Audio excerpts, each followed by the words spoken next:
வணக்கம் நேயர்களே. திருமணமாகி 13 நாட்கள் மனைவியுடன் ஏற்பட்ட மனத்தகராறு காரணமாக தன்னுடைய உயிரை மாய்த்து கொண்டார் புது மாப்பிள்ளை.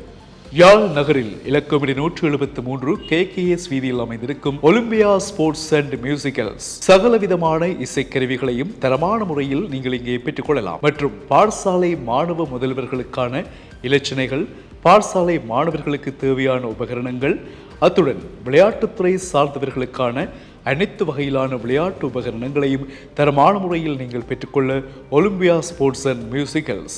இவற்றுடன் விளையாட்டு வீரர்களுக்கான சப்பாத்து வகைகள், விரும்பியவாறான வெற்றி கேடயங்கள் மற்றும் விளையாட்டு வீராங்கனைகளுக்கான உடைகள், இவை அனைத்தையும் ஒரே கூரையங்கள் பெற்றுக்கொள்ள யாழ் மண்ணில் ஒலிம்பியா ஸ்போர்ட்ஸ் அண்ட் மியூசிக்கல்ஸ் கலைத்துறை மற்றும் விளையாட்டுத்துறை சார்ந்தோரின் ஏகோபித்த தெரிவாய் யாழ் மண்ணில் ஒலிம்பியா ஸ்போர்ட்ஸ் அண்ட் மியூசிக்கல்ஸ். தொலைபேசி இலக்கங்கள் 021 222 3490, 077 80 60 267, 077 53 3504. Olympia sports and musicals. இது ஒரு பெரிய சோகமாக அரங்கேறி இருக்கிறது. இந்த பிரச்சனைகள் வருவதற்கான காரணங்கள் என்ன என்பது நாங்கள் பார்க்கலாம். முதலில் விடயத்தை பார்த்தால், இது இந்தியாவில் இடம்பெற்றிருக்கிறது. இந்தியாவில் பழனி என்கின்ற ஊரில் இடம்பெற்றிருக்கிறது. அந்த இடத்தைச் சேர்ந்த 31 வயதான கௌதம் ஒரு காற்றாலை நிறுவனத்தில் பணிபுரிகின்றார்.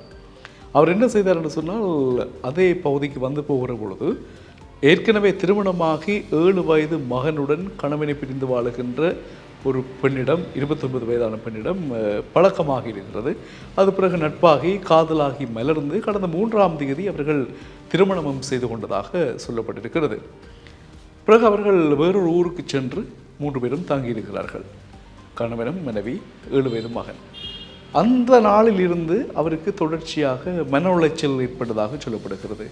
மன தகராறுகள், இருவருக்கும் இடையில் தகராறுகளும் மனக்குழப்பங்களும் மன உளைச்சல்களும் ஏற்பட்டதாக சொல்லப்படுகிறது. இதனால் ஒரு திரவம், பெட்ரோல், அதை எடுத்து தனக்கு தானே தன் உயிரை மாய்த்து கொள்ளும் முயற்சியில் அவர் ஈடுபட்டிருக்கின்றார். அயலவர்கள் சத்தம் கேட்டு ஓடி வந்திருக்கின்றார்கள். ஓடி வந்து நிலைமை பார்த்து அப்படியே காயங்களுடன் அவரை ஏற்றி கொண்டு போய் வைத்தியசாலையில் அனுமதித்திருக்கின்றார்கள். வைத்தியர்கள் விரைந்து சிகிச்சைகளை மேற்கொண்டார்கள்.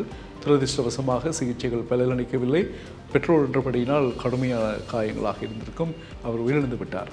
இந்த சோகம் அந்த பகுதியில் பரபரப்பை ஏற்படுத்தி இருக்கிறது.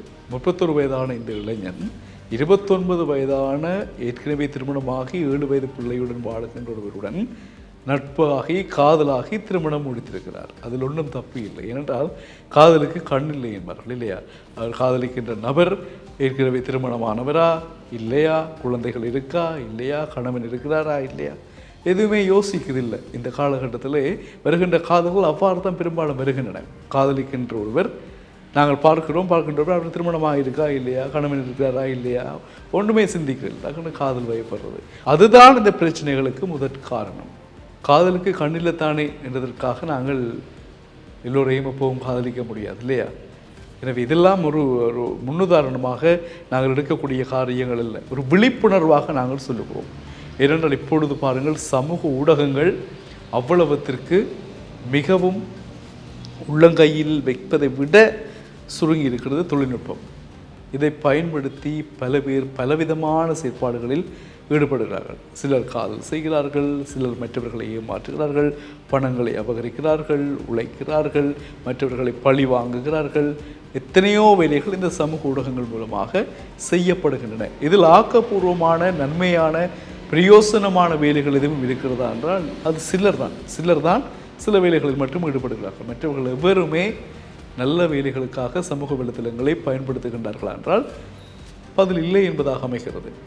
எனவே இந்த நிலைமையை பாருங்கள். அந்த இளைஞனுடைய 31 வயது இளைஞனுடைய குடும்பத்தினுடைய நிலையை யோசித்து பாருங்கள். என்ன பாடுபடுவார்கள்?